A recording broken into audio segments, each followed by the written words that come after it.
The year was 1857, a year that would mark the beginning of India's long and tumultuous journey toward independence. The country, rich in history, culture, and tradition, had been under British rule for nearly a century.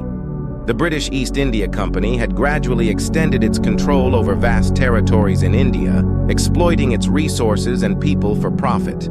The once thriving Indian economy had been reduced to a mere shadow of its former self, with traditional industries destroyed, farmers impoverished, and the social fabric of the nation torn apart. The resentment against British rule was simmering beneath the surface, waiting for a spark to ignite it. That spark came in the form of the Sepoy Mutiny of 1857, also known as the First War of Independence. It was a rebellion of Indian soldiers, or sepoys, in the British Army, triggered by a combination of factors: discrimination, poor pay, and the introduction of the new Enfield rifle, which required the sepoys to bite off the ends of cartridges greased with cow and pig fat. For Hindu soldiers, the cow was sacred, and for Muslims, the pig was forbidden. The use of these cartridges was seen as a direct attack on their religious beliefs. The revolt quickly spread across northern and central India, with sepoys and civilians alike rising against the British. The mutiny, though ultimately crushed, was a significant turning point in India's struggle for freedom. It planted the seeds of nationalism and made it clear that the Indian people would not accept foreign rule without a fight. In the decades that followed, the spirit of resistance began to grow, taking on new forms and spreading across the subcontinent. The Indian National Congress, INC, was founded in 1885, marking the beginning of an organized political movement for independence. The early years of the INC were characterized by moderate demands, with leaders like Dadabhai Naoroji, Gopal Krishna Gokhale, and Ferozeshah Mehta advocating for greater representation of Indians in the British government and administrative reforms. However, the British response to these demands was lukewarm at best, and the frustration among the Indian people continued to build. The turn of the 20th century saw the rise of more radical leaders who believed that independence could only be achieved through direct action. Bal Gangadhar Tilak, one of the most prominent leaders of this new wave, famously declared, "Swaraj is my birthright, and I shall have it." Tilak's fiery speeches and writings inspired millions, particularly the youth, to join the struggle for freedom. The partition of Bengal in 1905 by the British, which was ostensibly done for administrative reasons but was seen as an attempt to divide and rule, further inflamed nationalist sentiments. The Swadeshi movement, which advocated the boycott of British goods and the promotion of Indian-made products, gained momentum during this period.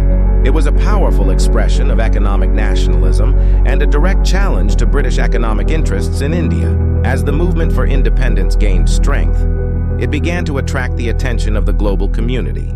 Indian leaders traveled to Europe and America to garner support for their cause, and the plight of the Indian people under British rule became a topic of international concern. The First World War, which began in 1914, further complicated the situation. India, as part of the British Empire, was dragged into the conflict, with thousands of Indian soldiers fighting and dying on foreign soil. The British government promised reforms and greater self-governance in return for India's support in the war effort, but these promises were largely unfulfilled. The disillusionment and anger among the Indian population grew, setting the stage for a new phase in the struggle for independence. In 1915, a new leader emerged on the scene, one who would change the course of India's history. Mohandas Karamchand Gandhi, who had spent the previous 2 decades in South Africa fighting against racial discrimination, returned to India and quickly became the face of the Indian independence movement. Gandhi's philosophy of non-violence, or ahimsa, and his strategy of civil disobedience resonated with millions of Indians who were weary of the violent methods that had characterized earlier uprisings. He believed that by refusing to cooperate with the British government, by boycotting British goods, services, and institutions, and by peacefully resisting unjust laws, the Indian people could bring the British Empire to its knees. Gandhi's first major campaign in India was the Champaran Satyagraha in 1917, where he led the indigo farmers of Bihar in a successful revolt against the oppressive policies of British planters. This was followed by the Kheda Satyagraha in Gujarat, where Gandhi supported farmers who were unable to pay the oppressive taxes imposed by the British due to a poor harvest. These early successes established Gandhi as a leader of national importance and brought the principles of non-violent resistance to the forefront of the independence movement. The next decade saw the rise of the non-cooperation movement, launched by Gandhi in 1920 in response to the Jallianwala Bagh massacre of 1919. The massacre, where British troops opened fire on a peaceful gathering in Amritsar, killing hundreds of unarmed men, women, and children, shocked the conscience of the nation and the world. It became a symbol of British brutality and galvanized the Indian population against colonial rule. Under Gandhi's leadership, millions of Indians boycotted British goods, schools, and courts, resigned from government jobs, and refused to pay taxes. The movement was a resounding success, shaking the foundations of British rule in India. However, it was abruptly called off by Gandhi in 1922, following the violent Chauri Chaura incident, where a mob set fire to a police station, killing several officers. Gandhi, a staunch advocate of nonviolence, was deeply troubled by this turn of events and felt that the movement had deviated from its original principles. The suspension of the non-cooperation movement led to a period of introspection and reorganization within the Indian National Congress. During this time, a new generation of leaders began to emerge, including Jawaharlal Nehru, Subhas Chandra Bose, and Sardar Vallabhbhai Patel. These leaders, though differing in their approaches and ideologies, were united in their commitment to the cause of independence. The 1920s and 1930s were marked by a series of mass movements, each bringing the country closer to its ultimate goal of freedom. One of the most significant of these movements was the Salt March, or the Dandi March, in 1930. In a direct challenge to British authority, Gandhi led a 240-mile march from Sabarmati Ashram to the coastal village of Dandi, where he and his followers made salt from the sea in defiance of the British salt laws. The Salt March captured the imagination of the nation and the world, drawing attention to the unjust and exploitative nature of British rule. It was a masterstroke of non-violent resistance, turning a seemingly trivial act into a powerful symbol of India's determination to reclaim its sovereignty. The British response to the growing demands for independence was a combination of repression and half-hearted reforms. The Government of India Act of 1935 granted limited self-governance but fell far short of the Indian people's aspirations. The outbreak of the Second World War in 1939 further complicated the situation. The British once again dragged India into the conflict without consulting its leaders, leading to widespread protests.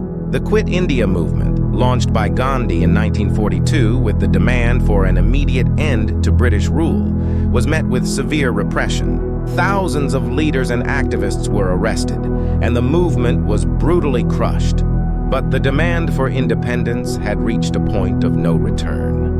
The British, exhausted by the war and facing increasing pressure from both within and outside India, realized that their days of empire were numbered. As the war came to an end, the British government began to make serious moves toward granting India independence.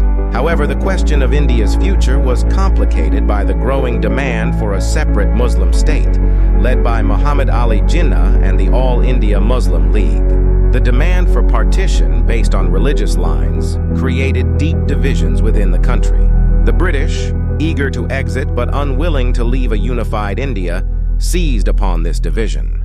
The result was the creation of two nations, India and Pakistan. The announcement of independence was made on June 3, 1947, by the last British Viceroy of India, Lord Mountbatten. The plan, known as the Mountbatten Plan, called for the partition of India and the transfer of power to two independent dominions, India and Pakistan, by August 15, 1947. The decision was met with a mix of relief, joy, and dread. While independence was a long-cherished dream, the prospect of partition brought with it the horrors of communal violence, mass displacement, and the tearing apart of communities that had lived together for centuries. As the fateful day of August 15, 1947 approached, the subcontinent was engulfed in chaos. The partition led to one of the largest and most tragic mass migrations in human history. Millions of Hindus, Muslims, and Sikhs were uprooted from their homes, fleeing across newly drawn borders to escape religious persecution. The communal violence that erupted claimed hundreds of thousands of lives, leaving deep scars that would take generations to heal. Families were torn apart, homes were lost, and entire communities were decimated. The joy of independence was tempered by the sorrow and suffering that accompanied the partition. In the midst of this turmoil, the Indian National Congress, now led by Jawaharlal Nehru, Sardar Vallabhbhai Patel, and other prominent leaders, faced the monumental task of building a new nation from the ashes of colonial rule. On the night of August 14, 1947, as the world watched, Nehru delivered his iconic Tryst with Destiny speech, marking the birth of a new nation. At the stroke of the midnight hour, when the world sleeps, India will awake to life and freedom, he declared. The speech was not just a celebration of independence, but a solemn reminder of the responsibilities that lay ahead. As the dawn of August 15, 1947 broke, the tricolor flag of India was hoisted for the first time, fluttering proudly as a symbol of the nation's hard-won freedom. Across the country, people took to the streets to celebrate, chanting slogans of Jai Hind and Vande Mataram. The euphoria of independence was palpable, but so too was the awareness of the challenges that lay ahead. India was a land of immense diversity, with hundreds of languages, religions, and cultures.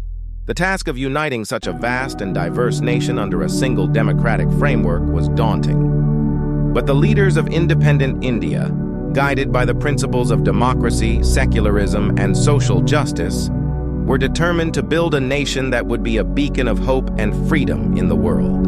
The years that followed independence were marked by both triumphs and tribulations. The integration of the princely states, the drafting of the Indian Constitution, and the establishment of democratic institutions were significant achievements. The economic challenges, however, were immense. India, after centuries of colonial exploitation, was a country in dire need of development. Poverty, illiteracy, and social inequalities were rampant. But the spirit of the Indian people, which had carried them through the darkest days of the freedom struggle, continued to shine. Under the leadership of figures like Nehru, Patel, and Ambedkar, India embarked on the path of nation building, laying the foundations for a modern, democratic, and inclusive state. The story of India's independence is not just a story of political freedom. It is a story of the triumph of the human spirit. It is a story of ordinary men and women who, despite facing insurmountable odds, refused to give up their dream of a free and just society. It is a story of a nation that, despite its diversity, found unity in its struggle against oppression. And it is a story of hope, resilience, and the belief that freedom and justice are worth fighting for. As India celebrates its independence every year on August 15th, it is a time to reflect on the sacrifices made by countless freedom fighters, both known and unknown, who gave their lives for the nation. It is a time to remember the pain and suffering of partition and to renew the commitment to the values of peace, unity, and tolerance. And it is a time to celebrate the achievements of a nation that, despite its many challenges, has remained steadfast in its pursuit of democracy, equality, and progress. Today, as India stands as the world's largest democracy and one of the fastest-growing economies, the legacy of its freedom struggle continues to inspire. The journey of independence is a testament to the power of collective action, the strength of nonviolence, and the resilience of a people who, despite centuries of subjugation, never lost their spirit. It is a reminder that freedom is not just the absence of foreign rule, but the presence of justice, equality, and the opportunity for every individual to live with dignity. The story of India's independence is far from over. It is an ongoing journey with new challenges and opportunities on the horizon. But as long as the spirit of independence, the spirit of unity, and the spirit of justice continue to guide the nation, India will continue to thrive as a free and vibrant democracy. And as the tricolor flag of India flutters in the wind every Independence Day, it will continue to be a symbol of the hopes, dreams, and aspirations of a billion people united in their quest for a better future.